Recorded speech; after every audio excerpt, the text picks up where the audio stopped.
आज हमारी ये ध्यान गोष्ठी चल रही है, मीटिंग चल रही है। हिसार में एक ध्यान, ईश्वरीय ध्यान का मार्ग डॉक्टर शंभूनाथ जी के मार्गदर्शन में चल रहा है। 1984 से हम सभी लोग ध्यान का अभ्यास कर रहे हैं। डॉक्टर शंभूनाथ जी इलाहाबाद से आते थे और पीएचडी होल्डर थे, उनकी अपनी रिसर्च थी, तो बड़े अच्छे ढंग से उन्होंने ध्यान हमें सिखाया और उसी का हम पालन कर रहे हैं। हम भावातीत का ध्यान करते हैं, भाव से परे जाने का ध्यान करते हैं। भाव से परे परमात्मा का क्षेत्र है। भावातीत परमात्मा का ध्यान करते करते हमारे विचारों की शुद्धि होती है, आत्मा को बल मिलता है, आत्मा को शक्ति मिलती है और अंदर से आध्यात्मिक ज्ञान भी निकलता है। अंदर का प्रकाश, अंदर का ज्ञान, इसी को लेकर के हम भौतिक संसार का निर्माण करते हैं। तो मेन उद्देश्य हमारा यही है कि हमारा जीवन वृक्ष रूपी है।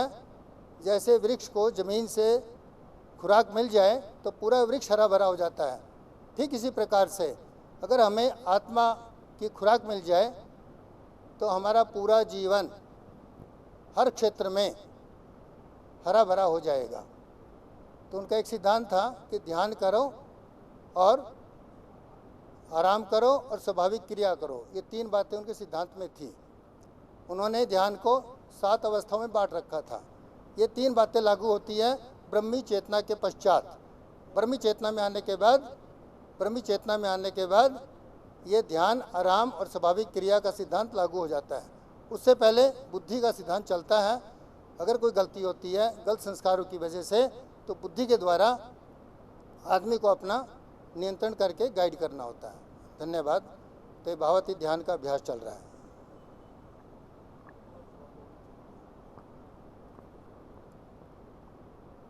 आदरणीय साधकगण, हम जो है आज आपको ध्यान के बारे में बताने के लिए आए हैं कि ध्यान क्या है। हम अक्सर प्रयोग करते रहते हैं कि ध्यान से चलो, ध्यान से काम करो, ध्यान से ये करो। हमेशा हर बच्चे को कहते हैं ध्यान से सड़क पार करो। ध्यान का सीधा सा मतलब है कि मन का विचरण जिस क्षेत्र में होता है उसी क्षेत्र का मनुष्य को ध्यान होता है। अगर हम बाहर का ध्यान करेंगे तो बाहर के विषयों में जो है ना सफलता मिलेगी। अगर परमात्मा के क्षेत्र में मन का विचरण करेंगे तो परमात्मा के क्षेत्र में हमें उपलब्धता होगी। बड़ी भारी उपलब्धता होती है। क्यों? क्योंकि परमात्मा असीम है और हम उस असीम की शक्ति के साथ जुड़कर अपना विकास करते हैं। उसके साथ जुड़े हुए तो हैं ही, लेकिन धीरे धीरे क्या है कि उस शक्ति को हम भूल गए असलियत में। आज समाज के अंदर ध्यान की शिक्षा का जो है ना विस्तार ना होने के कारण आम आदमी परेशान हो गया। उसको पता ही नहीं परेशानी किस वजह से आई, क्या कारण है। हर आदमी जो है ना आज टेंशन में, जिसको देखो वही जो है ना आज परेशान। क्यों परेशान है? इसलिए परेशान है कि वो जो है उसे ये पता नहीं है कि परेशानी का निवारण कहाँ होगा। परेशानी का निवारण जहां पर परेशानी नहीं है वहां पर मन को ले जाने से होगा। सीधी सी बात है। जहां आनंद है, जहां आनंद का स्रोत बह रहा है, वहां अगर हम अपने मन को ले जाएंगे तो हम आसानी से परेशानी से गायब हो जाएगी। परेशानी हमारे जीवन से ही गायब हो जाएगी। अब ध्यान क्या है? मैंने पहले बताया, मन का विचरण जिस क्षेत्र में होगा उस क्षेत्र का ध्यान होगा। परमात्मा का ध्यान करना है तो हमें मन को परमात्मा के क्षेत्र में ले जाना पड़ेगा। मन एक अहम वस्तु है मनुष्य के पास महसूस करने की। मन ही एक है। मन से ही हर कोई संबंध है, हर किसी चीज का संबंध है। आप देखते हो अक्सर बच्चों को कहते हो मन लगा के पढ़ो, मन लगा के ये कार्य करो, मन लगा के ये करो। मन से ही संबंध है। कभी नहीं कहते बुद्धि लगा के पढ़ो। क्यों? क्योंकि मन का संबंध है। मन जिस चीज को ग्रहण करेगा वो चीज आपको अच्छी तरह समझ आएगी। ग्रहण करते ही बुद्धि जो है ना उसको यस कर देती है, क्लिक हो जाता है। बुद्धि कहती है हाँ बिल्कुल ठीक है। क्यों? क्योंकि मन और बुद्धि दोनों साथ रहते हैं। मन के पास जब अंदर की शक्ति आती है, आत्मिक शक्ति आती है मन के पास, तो बुद्धि जो है, बुद्धि भी जो है ना मन की शक्ति को ग्रहण करती है। मन जो है उस शक्ति को बुद्धि को ट्रांसफर कर देता है। बाहर के क्षेत्र में जब भी हम कोई कार्य करते हैं, मन और बुद्धि दोनों साथ रहते हैं, और जो भी कार्य करते हैं उसके अंदर हमारी शक्ति खर्च होती है। आप देखते हो, काम करते करते, पढ़ते लिखते, जो भी कुछ करते हो, सोचते भी, आपको थकावट आ जाती है। क्यों? क्योंकि आपकी बुद्धि भी काम कर रही है, आपको रेस्ट मिला नहीं। रेस्ट कब मिलता है? रेस्ट तब मिलता है मन को जब मन बुद्धि का साथ छोड़ देता है। और हम अक्सर देखते हैं अपने जीवन के अंदर कि हम जब सो जाते हैं तो बुद्धि का साथ मन छोड़ देता है। बुद्धि जो है बाहर रह जाती है और मन जो है ना अंदर रेस्ट करता है। जब हम सोए हुए होते हैं किसी को पता नहीं लगता, लेकिन ये निम्न स्तर की चेतना है, इसके अंदर भी हमारा विकास होता है। इसके अंदर इतना विकास हो पाता है, इतना मतलब हमें आनंद मिल पाता है कि अगले दिन हम सुबह जो है अपना नियमित कार्य करने के लिए, अगले दिन का कार्य करने के लिए सक्षम हो जाते हैं। हम कितने भी थके हों, सो जाएंगे, सुबह किसी को जो है ना थकावट नहीं मिलती, सब प्रफुल्लित हंसते खेलते हुए स्वस्थ उठेंगे। लेकिन धीरे धीरे काम करते करते शाम को थक जाते हैं। उसका कारण केवल मात्र एक है कि मन और बुद्धि दोनों काम करते रहेंगे तो थकावट आपके जीवन के अंदर बढ़ती जाएगी। हम अब जीवन के अंदर कुछ ऐसा अभ्यास करने लगे कि बुद्धि को छोड़ दे मन, और मन जो है ना अपने स्रोत आत्मा के पास जो हमारे अंदर विराजमान है, आत्मा के पास मन ठहरने लग जाए। हम कुछ ऐसा कार्य शुरू कर दें, इसी प्रोसेस को हम कहते हैं ध्यान। इसी प्रोसेस को, क्यों? मैंने पहले बताया ध्यान की परिभाषा के मन को विचरण कराना है परमात्मा के क्षेत्र में। मन को आंख बंद कर जब हम ध्यान पर एकांत में चुपचाप आंख बंद कर बैठेंगे तो मन क्या है कि धीरे धीरे बुद्धि का साथ छोड़कर मन जो है ना अपने स्रोत की तरफ चला जाएगा, यानी आत्मा की तरफ चला जाएगा। मन जब आत्मा की तरफ चला जाएगा तो जब जाएगा, जो कुछ रास्ते में पड़ा है उसको निकालता हुआ जाएगा। सीधी सी बात है। क्यों? क्योंकि रास्ता तो एक ही है, आने और जाने का रास्ता एक ही है। जब जा रहे हो तो आने वाली ट्रैफिक तो रुक ही जाएगी, इसी तरह आने वाले विचार तो रुक जाएंगे, लेकिन जैसे मन अंदर जाएगा वैसे ही अंदर जो पड़े हुए आपके कर्मों के संस्कार, कर्मों के प्रभाव धीरे धीरे आपके ऐसे निकलने लगेंगे कि आप जो है ना थोड़ी देर के बाद जब ध्यान से उठेंगे तो आपको लगेगा कि ओहो, इतना वजन उतर गया आपके शरीर से, इतना दिमाग से वो वेट हट गया कि आप हल्के फुल्के आपको अपने आप को महसूस कर। यानी कि ऐसे इस प्रोसेस करने से ही आप इतना हल्का फुल्का अपने आप को महसूस करेंगे कि आपका जो है ना अंदर का ब्लिस, आनंद उभरने लगेगा। धीरे धीरे आनंद की तीव्रता बढ़ जाएगी आपके जीवन के अंदर, और जब अंदर आनंद की तीव्रता बढ़ जाएगी तो बाहर के जीवन के छोटे मोटे वस्तुओं से लिया हुआ आनंद आपके लिए तुच्छ हो जाएगा। कोई बड़े उसकी अहमियत आपके जीवन में रहेगी नहीं। यानी कि हम संसार के अंदर जो भी कार्य करते हैं वो इसलिए करते हैं कि हमें जो है ना सुख और शांति और आराम मिले, इसलिए करते हैं। लेकिन हमारे जीवन के अंदर जो है ना उल्टा होता जाता है। जितना हम बाहरी कार्य करते हैं उतना ही जीवन हमारा दुखी होता जाता है। हम देख रहे हैं, रोज देख रहे हैं। लेकिन ध्यान को अगर अपने जीवन के अंदर इस प्रक्रिया को एकांत में आंख बंद करके सुबह और शाम दोपहर में अगर हम यह अभ्यास करें, निष्क्रियता का अभ्यास करें, धीरे धीरे मन को छुट्टा छोड़कर ध्यान का अभ्यास करें। ध्यान के अनेक तरीके हैं, उनमें से ये एक तरीका है, ये सबसे आसान तरीका है। क्यों आसान है? क्योंकि इसको कहीं भी कभी भी छोटा बड़ा मनुष्य, बीमार, ऐसा है कोई भी कर सकता, आसानी से कर सकता। इसलिए इस नाम का, इस जो है ध्यान का नाम है सहज ध्यान। सहज प्रक्रिया है, आसानी से हो सकती है आपकी, आसानी से कहीं भी कभी भी किसी भी समय। आप चुपचाप बैठे, आंख बंद करें, एकांत देख लें, चुपचाप बैठे, आंख जैसे ही आपकी बंद हो तो वैसे ही आप अंदर कोई भी नाम, परमात्मा का कोई भी नाम जो आपको प्रिय हो, या ओम, सबसे बढ़िया नाम ओम, जिसके कोई रूप नहीं होता, जिसका कोई स्वरूप नहीं होता। वरना तो राम और कृष्ण को हम बताते हैं तो क्या होता है कि हर कोई स्वरूप के अंदर ध्यान लगाने लगता है। तो इसको लेकर और मन को सिर्फ छुट्टा छोड़ना है। जैसे ही मन को छुट्टा छोड़ते हैं तो मन क्या होता है कि विचारों के अंदर खो जाता है। जैसे ही विचारों के अंदर खोता है मन, तो इसका मतलब है कि मन अंदर चला गया। आपका बाहर विचार भी ऐसे आएंगे जो सीक्वेंस में नहीं होंगे, कंटिन्यूटी नहीं होगी उनकी, कभी कोई विचार आ जाए, कभी कोई आ जाए, कभी कोई आ जाएगा। इसका प्रमाण ये है कि विचारों के प्रभाव, और विचार भी ऐसे आएंगे जो आपके साथ घटनाएं घटित हुई हैं। ऐसा कोई विचार नहीं आएगा जो घटनाएं घटित ना हुई हो। इसका प्रमाण यह है कि जो भी आप कर्म करते हैं, देखते हैं, सुनते हैं, समझते हैं, उनके प्रभाव आपके अंदर चले जाते हैं। जो बाहर से अंदर चला गया, सृष्टि का एक नियम है, संसार का एक नियम है, जो चीज बाहर से अंदर चली गई जब तक बाहर नहीं निकलेगी वो आपको दुख देगी। कोई भी चीज है, आपका सांस अंदर जाता है, अगर बाहर निकालोगे तो दुख देगा आपको। सांस जरूरी है। अगर आप भोजन खाते हो, भोजन का वेस्ट अगर बाहर नहीं निकलेगा तो भी आपको दुख देगा।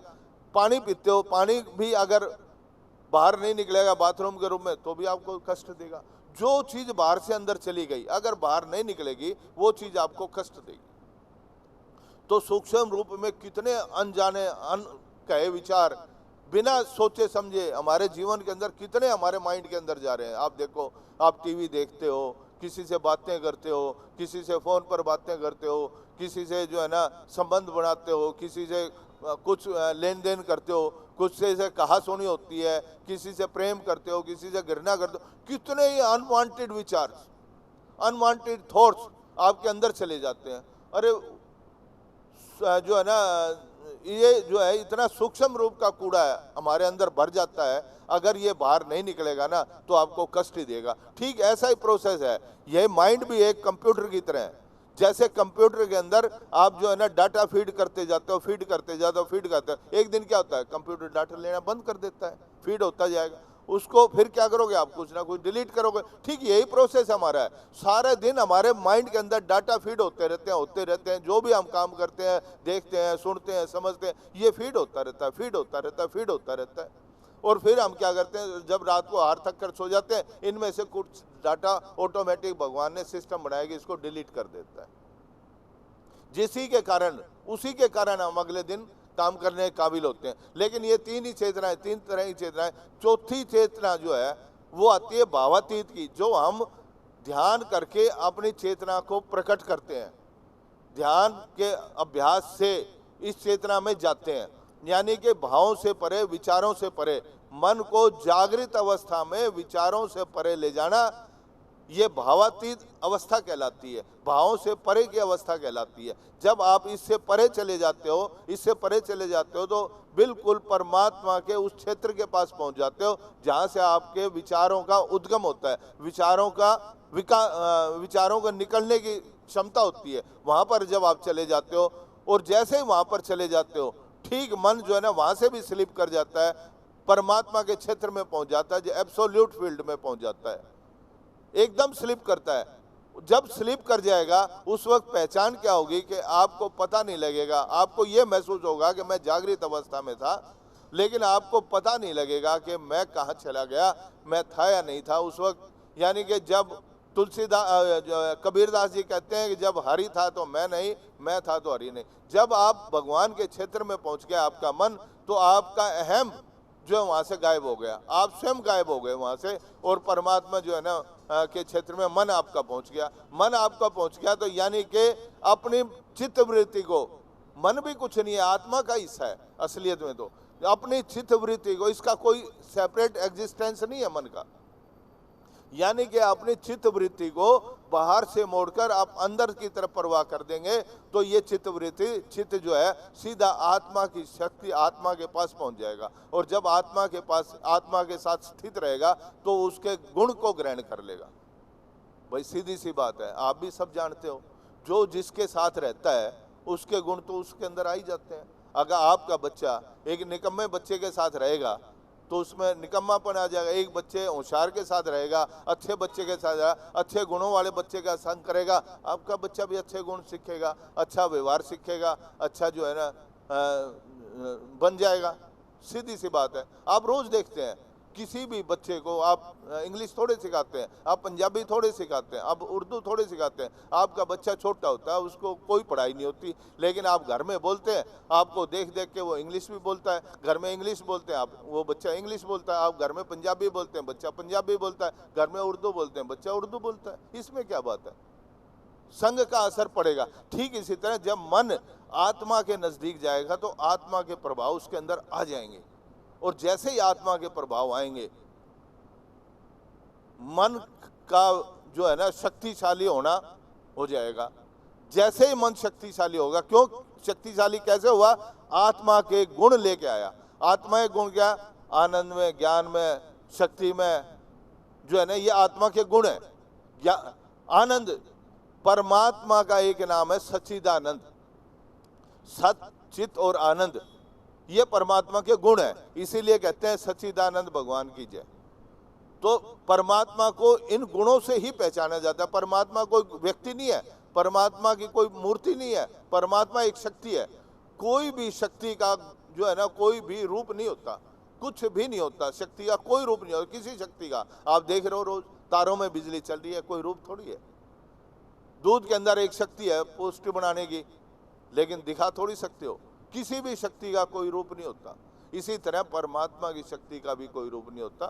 तो आप अगर परमात्मा की शक्ति के साथ रोज जुड़ते रहेंगे, ध्यान के साथ ध्यान करेंगे, ध्यान पर केवल मात्र बैठना है, करना नहीं है। ध्यान की स्थिति अपने आप आती है। ध्यान एक अवस्था है, व्यवस्था नहीं है, अवस्था है। जब आप बैठ जाते हैं चुपचाप एक पोजीशन में, सीधे रीढ़ की हड्डी को सीधा करते हैं, करके आंख बंद करके चुपचाप एकांत में बैठते हैं, तो आपकी चेतना सातों चक्र में से गुजरकर सीधी सहस्त्रार में पहुंचती है, और सहस्त्रार में पहुंचकर जब आनंद का अनुभव होता है आपको, जब आनंद का अनुभव होने लगता है, तो आपके अंदर परमात्मा की शक्ति का विकास होने लगता है। परमात्मा की शक्ति आपके अंदर प्रकट होने लगती है, धीरे धीरे प्रकट होने लगती है। और जितना आनंद आप उभार लेते हो इस अभ्यास के द्वारा, जितना आपके जीवन में आनंद उभर जाएगा, उतनी ही आपके जीवन में आप देखोगे कि समस्याएं खत्म होती जाएंगी। ये खास बात है इस ध्यान की। बाकी एकाग्रता से ध्यान करते हो उसका मुझे अनुभव नहीं है। कोई कहता है एकाग्र करो, ये करो, भाई होता होगा, लेकिन मुझे अनुभव नहीं। मुझे इसी तरीके का अनुभव। आपके जीवन के अंदर समस्याओं को ढूंढते रह जाओ, समस्याएं सारी गायब हो जाएंगी। आपके जीवन के अंदर सभी चीजों का हल अपने आप ऑटोमेटिक होने लगा। होने की शक्ति जो है ना आपके जीवन के अंदर प्रकट होने लगेगी। आपके जीवन के अंदर परेशानी गायब हो जाएगी। पहले दिन से ही आप अनुभव करोगे। जिस दिन पहले दिन से ही बैठोगे उसी दिन से अनुभव करोगे। बहुत सारा जैसे दिमाग से अंदर से इतना वजन उतर जाता है, इतना वजन उतर जाता है पहले दिन, फर्स्ट डे से। तो आप अपने आप को हल्का फुल्का महसूस करेंगे और आपको लगेगा कि हाँ ये कोई साधना है और ध्यान है।